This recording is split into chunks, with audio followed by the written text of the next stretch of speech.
So, ABC decided to cancel Roseanne. It was kind of weird for me because I was asleep, Went to bed pretty early for me last night, like 2 in the morning. But I slept for like 12 hours, but not solid. I woke up a couple times. First time I woke up, it was like, oh, I'm up. What the fuck's going on? Oh, 6:30 in the morning? Fuck that. Hell no, not waking up at 6:30. Next time I woke up, it was like, I don't know, noonish. And I went on Twitter real quick. I saw Roseanne trending. I'm like, what the fuck's Roseanne trending for? And then I saw Wanda Sykes is leaving Roseanne. I'm like, I didn't even know Wanda Sykes had shit to do with Roseanne, but okay, I guess that's important. And then I went back to sleep, woke up 2 hours later at 2 or so. I went and checked it again. Roseanne's still trending. Went to see if there was any new developments, and there was.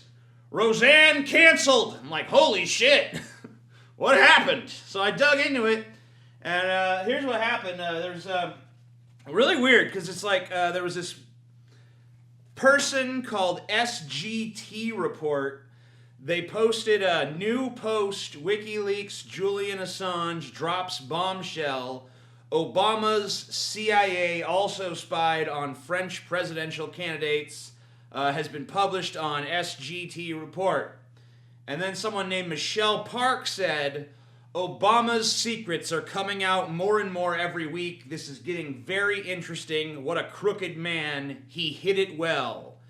And then someone named Mars0411 or Max said Jarrett helped hide a lot.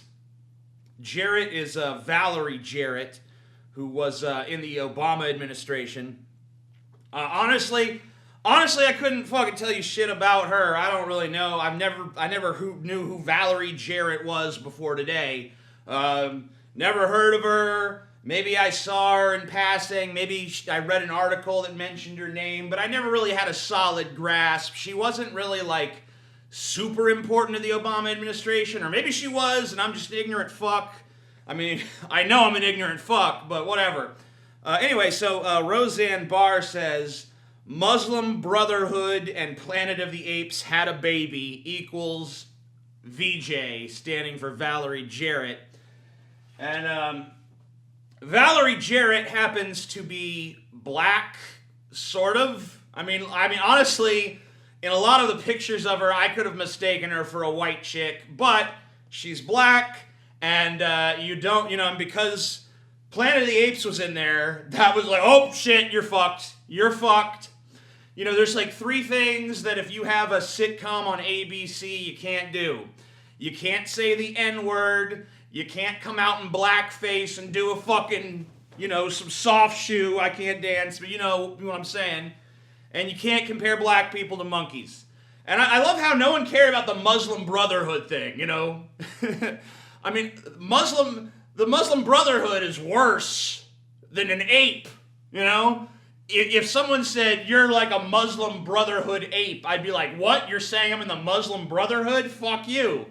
But if you're black, the more offensive thing is the ape comparison. And I think I know where Roseanne is coming from. I don't really think that Valerie looks like an ape. I think there's lots of people, white people and black people, that do look like apes. Like, I think that Pat Robertson looks remarkably like a chimp. I think our beloved president looks remarkably like a fucking orangutan. But, that's okay to say because they're white and they clearly do look like that. Valerie, she don't really look like an ape, but she does have a haircut kind of similar to the fucking girl ape from Planet of the Apes. I don't remember her name. But, I think that's what she was going for. But, you just can't, you can't do that. You can't fucking do it. So it became a big firestorm. Everyone's like, all the people on Roseanne's show are like, we disavow her. She's racist. She's horrible. May she burn in hell for all time. Goodbye, Roseanne. Fuck you. And ABC is like, canceled. Fucking canceled. Like that. She makes the comments, fucking 6 hours later, canceled. Never mind that she had the top-rated fucking show on ABC. Like, top-rated by a fucking huge margin, too. Not just a little. The biggest fucking ratings. That's why I don't buy it when some people are like, ABC was just looking for an excuse to cancel it. I don't think ABC was looking for an excuse to cancel it. I think ABC was probably pretty happy to have it on their fucking network, considering the buku ratings it was getting and the buku ad dollars it was making. But when they saw the huge tidal surge of Twitter backlash, they're like, uh-oh, I smell boycotts in the air. They're like, fuck this. Some people, like Styx Hexenhammer 666, have a different opinion on how this happened. He said, Roseanne canceled. I don't give a shit about ABC and its controlled opposition, fake, phony political commentary. But to do this because Roseanne called George Soros the Nazi-loving tyrant billionaire he is straight wrong. ABC canceled Roseanne because of her criticism of George Soros as the Nazi-loving sellout he is, not because of her crude criticism of Valerie Jarrett. Trust me. Okay, so let's see what Roseanne said about George Soros. If this is being presented as this is the real reason this happened. Let's see what she said about George Soros. All right, so Roseanne tweeted Chelsea Soros Clinton. Chelsea Clinton tweeted back, said, good morning, Roseanne. My given middle name is Victoria. I imagine George Soros' nephews are lovely people. I'm just not married to one. I am grateful for the important work Open Society does in the world. Have a great day. Roseanne then said, sorry to have tweeted incorrect info about you. Please forgive me. By the way, George Soros is a Nazi who turned in his fellow Jews to be murdered in German concentration camps and stole their wealth. Were you aware of that? But we all make mistakes, right, Chelsea? See, I don't really buy this whole, it's really about the Soros criticism thing. And there's one very good reason why. Conservatives blame Soros for fucking everything. I mean, the guy is used to it by now. He don't give a shit. Roseanne called me a fucking Nazi lover. Okay. I've been called a fucking Nazi lover 370,000 times this week alone. What do I give a shit? Like, whenever anything bad happens in the world, you can count on a conservative to be like, Soros done it. So I don't really think the guy is that sensitive, like, what? Roseanne said what? Fuck that. Cancel that show. Find any excuse you need. You know? I don't think it happened that way. But I do think there was a mastermind. I do think that there was a guy who planned this whole thing out from fucking day one. Okay? It'll be revealed momentarily. Let's look at Roseanne's apology first. I apologize to Valerie Jarrett and to all Americans. I am truly sorry for making a bad joke about her politics and her looks. I should have known better. Forgive me. My joke was in bad taste. I apologize. I am now leaving Twitter. So first of all, let me say to Roseanne, never apologize. Like, never apologize. Even if you think you have genuinely done wrong, never apologize. Never apologize. I'll tell you why. Because in this country, you say something upsetting, offensive, whatever, you know? Valerie Jarrett looks like a damn monkey. And the people, apologize. And then you apologize, and then they're like, bullshit apology. You only were bowing to public pressure. You're not sincere in your apology. Well, of course you're not sincere in your fucking apology. You said it, you know? Bunch of people got pissed. You're like, oh shit, they're telling me to apologize. Guess I better apologize. I'm sorry. Fuck you! Don't bother. Because there's never, let me ask you guys this. Have you ever seen one celebrity, one politician, anybody apologize for something they said or did, and then the public was like, we forgive you. You know what? That was a sincere apology. and we forgive you. No, you've never seen that, because that's never fucking happened. So that's why Trump was able to rise to the top. Because every time he did something that anyone else would have apologized for, he always doubled down. Every single fucking time. Because he, as stupid as he is, realizes that you're never going to get forgiveness just because you say a fucking apology. It's never going to happen. So you might as well double down, because the people who hate you for what you said will still hate you after your apology. But the people who support you for what you said, if you apologize, some of them will turn on you. So the net fucking outcome of an apology is all your detractors still hate you, and some of your supporters start to hate you. How is that a good result? Never apologize. Don't do it. It's bad fucking optics. Bad PR. Not a good idea. I know who planned this all out, all right? And you would know it too if you really thought about it.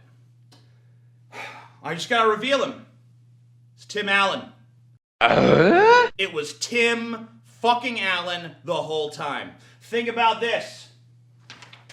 Tim Allen's Last Man Standing was on ABC, the same fucking network as Roseanne just got fucking shit canned from. He had great ratings, but his show was canceled in 2017, okay? Many, including Allen himself, have pushed the narrative that it was canceled because of his conservative views and the conservative aspect of the show, okay? Tim Allen is a conservative. His show reflects conservative values. He supported Trump. The liberals were pissed when Trump won, and shortly after Trump won, Last Man Standing was canceled. And then Tim Allen went on a whirlwind tour of telling everyone who would listen that his show was canceled because he was conservative, that ABC was not friendly to conservatives. I always wanted LMS, Last Man Standing, to be like Archie Bunker. Archie Bunker pushed boundaries. It was like that. He pushed boundaries. And Carol Connor was not that guy at all. And I'm a version of that guy. Yeah. But I said there's nothing more dangerous to me, especially in this climate, than a funny, likable conservative. That was the most dangerous thing, that because he was mitigated on the show by a family of women that had different opinions. Yeah. But the guy was a likable guy, and really was a principled guy, just about work and ethics and all this stuff. I think there's nothing more dangerous right now than a likable conservative character. So what did ABC do? To counter that narrative, they brought back Roseanne. They knew they couldn't bring back Tim Allen's show, because then it would look like they were caving into pressure from him. So instead, they had to go find someone else who was conservative, and they thought Roseanne. That was a big hit for us. Nostalgia's a big thing. She's a conservative. She wants to do this conservative angle on the show. Putting that on the airwaves will prove to people that we did not cancel Last Man Standing because of the conservative views, and maybe we'll make a little money in the process of proving this shit. And they did. Roseanne reboot premiered to huge ratings, maintained huge ratings throughout its first season. I mean, they went down, but they went down to a very comfortable place, a place that was like leagues ahead of the entire ABC scripted show lineup. Like the most popular show on their fucking network. And because of that, look at this. When Roseanne got brought back, this is an article from when Roseanne was brought back on the air. It says, Tim Allen overwhelmed by support amid Roseanne controversy. What happened was, when fans of Last Man Standing saw that Roseanne was being brought back and that she was going to be a conservative Trump-supporting character, they weren't like, hey, ABC does support conservatives. They are willing to put on conservative programming. Instead, they just saw the hypocrisy. They said, well, if you're going to let her do a show, then why don't you bring back Last Man Standing? And so Tim Allen got this big surge of support, right? On May 11th, 2018, Fox TV's CEO and chairman announced that Fox had officially picked up Last Man Standing for a 7th season. Why? Because Tim Allen's Last Man Standing relaunch was emboldened by Roseanne's success, not politics, say Fox execs. Here's a direct quote from Dana Walden, the chairman and CEO of Fox Television Group. Obviously, I think everyone took a good hard look at the performance of Roseanne, she explained. It did so well, and it certainly reminded us that we have a huge, iconic comedy star in our Fox family in Tim Allen. So think about this sequence of events, ladies and gentlemen. Last Man Standing is canceled for being too conservative by ABC. Then ABC, the very same network, a year later, puts Roseanne back on the airwaves. A huge tidal wave of support comes Tim Allen's way. Like, hey, if you're going to put her on the air, why not bring back this? Tim Allen uses that wave of support to pitch his idea to Fox. They pick up Last Man Standing. They decide they need an answer to Roseanne. They need to do their own conservative show. And then, not even 2 months after they renew Last Man Standing for a new season on a new network, Roseanne's show is fucking canceled. So Tim Allen went from, I've got the only conservative show on TV, it was canceled, then boom, new conservative show, then boom, that show's a success, so boom, he gets a new fucking show on a new network, or the same show brought back on a new network, and then right after he does it, he looks at it like, I don't want this competition. Let's destroy Roseanne. Bam. And now he's the only conservative show on fucking television once again. So what do you think the premiere of fucking Last Man Standing is going to be like? It's going to be fucking huge. And unlike Roseanne, Tim Allen ain't going to go on Twitter and be like, you know, black people are baboons, or, he's not going to do that, because he's not that kind of conservative. He's more of a like, gee shucks, I just believe in good old-fashioned American values. He's that kind of fucking conservative. So, Tim Allen, I can't prove that he masterminded this whole thing, but I think maybe, just maybe, he's a Machiavellian genius. Either that, or he's just got the best dumb luck of any person to ever fucking exist. I'm TJ Kirk. Peace the fuck out. All right, guys. Thank you for watching my video. Hope you enjoyed it. If you didn't, sorry. If you did, maybe give it a thumbs up. And, we don't really make a lot of money doing this kind of content because it doesn't really pay on YouTube anymore. So if you want to support both this channel and the Deep Fat Fried channel and the Cinema for Cynics channel and the Ideology channels, all the different channels we do, support us via the Pessimist Productions Patreon, linked down below. Also, wanted to put it out there that Deep Fat Fried, my podcast that I do with my brother Scotty and my friend Paul, we are doing a live show and meetup in Los Angeles on July 21st at the Mint in Los Angeles. It's going to be a great time. There's going to be all kinds of crazy shit. If you're 21 or over and you're in the LA area, or you're willing to make a trip to the LA area, there's obviously lots of other stuff you can do there as well. Maybe consider purchasing some of those tickets and coming and checking out our show. We thank you guys for watching all of our projects. All of them are linked down below. Yep, that's pretty much it. Thank you guys for watching, and have a fucking good whatever time it is when you're seeing this. Peace.